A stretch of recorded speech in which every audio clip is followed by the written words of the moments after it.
Vllaznia dhe Elbasani përplasen këtë dje në orën 19:30 në stadiumin Loro Boriçi në një duel që konsiderohet kryendeshja e javës së 24 të Abisnes Superiore, ku Qeplut kryesojnë rënditjen me 3 pikë më shumë se rivalet e drejt për drejt. Ndaj kjo sfidë merr peshë të veçantë në garën për titull. Në konferencën për mediat para ndeshjes, mbrojtësi Erdenis Gurishta vlerësoi maksimalisht kundërshtarin duke theksuar se Elbasani është një skuadër e fortë dhe me kualitete në çdo repart. Pa diskutim që deri në këtë moment Elbasani ka zhvilluar një kampionat shumë të mirë, ka një ekip shumë të mirë, ka cilësi brenda ekipit.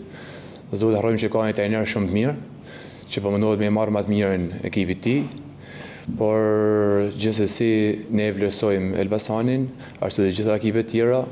Fokusi jonë është ditën e nesërme që të marrim 3 pikëshin. Ndërkohë, kapiteni Bekim Balaj u shpreh se kjo përballje i gjen të dyja skuadrat në kushte të barabarta, por theksoi se vllaznia do të jap maksimumin për të ruajtur vendin e parë dhe për të bërë një hap të rëndësishëm drejt objektivit mallor. Ecuri e mirë, mund të them vjen një moment mirë, ndoshta para pak javësh duke larg vendi i parë dhe krijoi ndoshta një frymë që deri diku nuk ishte ajo që na duhej, por që skuadra tregoi që ka forcë, ka kualitet dhe potencial për ta kthyer situatën.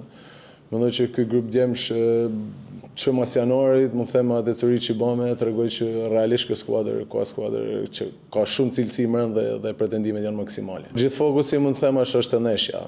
Mendoj që këtë fest më të bukur e bën 3 pikë, kështu që përqendrimi është maksimal aty. Me 3 pikë diferencë në krye, ku Qeplut synojnë të shfrytëzojnë faktorin fushë dhe mbështetja e tifozëve për të konsoliduar pozitat në rënditje. Java 24 sjell edhe sfidat Vora Ignatia, Teuta Bylis, Dinamo Flamurtari dhe Partizani Tirana.